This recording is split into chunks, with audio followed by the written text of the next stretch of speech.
Kenapa Allah menguji seorang hamba? Apa tak tahu Allah dia beriman atau tidak? Allah Maha tahu. Lalu kenapa diujinya? Allah mau kasih tahu si hamba itu dia layak tidak disebut beriman. Allah menguji apakah karena Allah tak tahu? Allah Maha tahu. Wa na'lamu ma tuwaswisu bihi nafsuh. Apa yang berbisik-bisik dalam hatinya kami tahu. Lalu kenapa dia uji? Nampaknya Allah tak tahu saya ini beriman apa tidak, makanya dia uji saya. Allah Maha tahu. Wa huwal alimul khabir. Dia Maha tahu yang tersurat, yang tersirat, yang berbisik, yang terucap, dia tahu. Lalu kenapa dia uji? Dia mau ngasih tahu kamu layak apa tidak disebut orang beriman. Dia mau ngasih tahu kamu yang tiap hari mengatakan asyhadu an la ilaha illallah wa asyhadu anna muhammadar rasulullah, amantu billah, raditu billahi rabba, wa bil islami dina, wa bi muhammadin nabiyya wa rasulah, wa bil qur'ani imama. Layak tak kau ucapkan kalimat itu? Maka diujinya. Maka ketika ujian itu datang jangan terkejut, karena orang yang mengaku S2 pastilah dia diuji tesisnya. Orang yang mengaku doktor pastilah diuji disertasinya. Kalau ada mengaku doktor tapi belum menulis disertasi berarti palsu. Kalau ada mengaku layak menjabati suatu tempat tapi belum teruji berarti palsu. Yang palsu tak layak untuk menerima hadiah. Bapak Ibu yang dimuliakan Allah Subhanahu wa taala, maka ketika ujian itu datang, pada hari silih berganti itulah datang ujian. Wala nabluwannakum bisyai'im minal khauf. Kami uji dia dengan takut. Ujian yang pertama khauf, takut.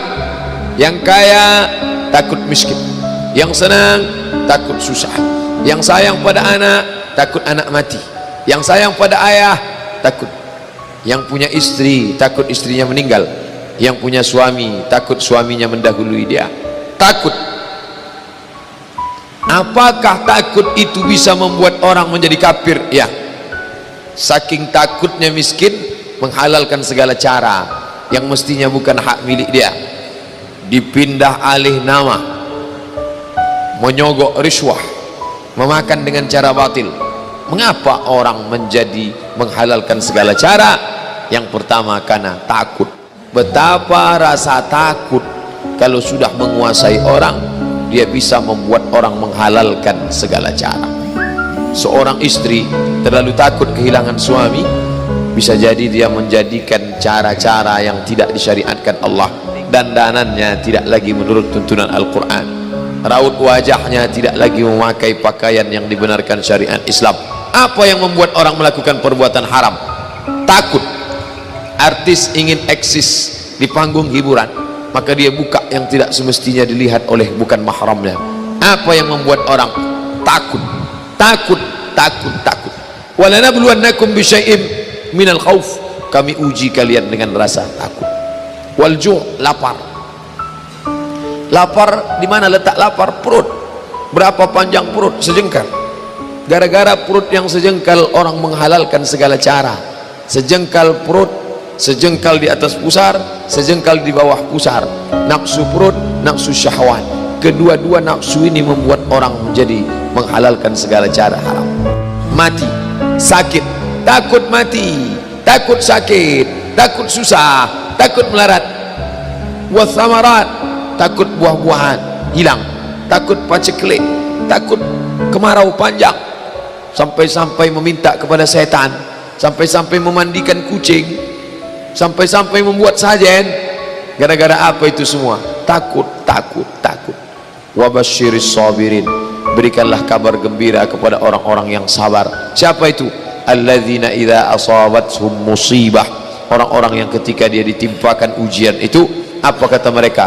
Qalu, mereka berkata, inna lillah wa inna ilaihi raji'un. Jangankan harta kami, jangankan anak kami, jangankan suami kami, jangankan rumah kami, jangankan jabatan kami, inna lillah, diri kami ini pun milik Allah, bukan punya kami.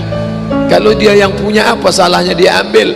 Maka ketika harta diambil, salah satu yang membuat manusia kehilangan ketika dia merasa memiliki. ini punya saya, ini milik saya. Kalau orang sudah terlampau memiliki, maka ketika hilang muncul kekecewaan, salah sangka. Makanya kita ini selalu sering salah sangka. Kita sangka punya kita, padahal bukan punya kita. Lillahi ma fis samawati wa ma fil ard. Apa yang di langit, apa yang di bumi, lillah, bukan punya kamu.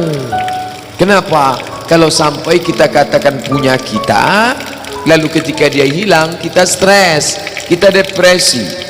Orang yang kehilangan anak, dia tidak sedih. Kenapa? Karena itu pergi duluan, nanti dia akan menyusul belakangan. Suami kehilangan istri, dia tak sedih. Kenapa? Karena sudah dibawanya ganti yang baru, Pak Ustaz. Bukan, dia tak sedih. Kenapa? Karena dia tahu nanti saya akan berjumpa dengan dia di tempat yang lebih kekal abadi.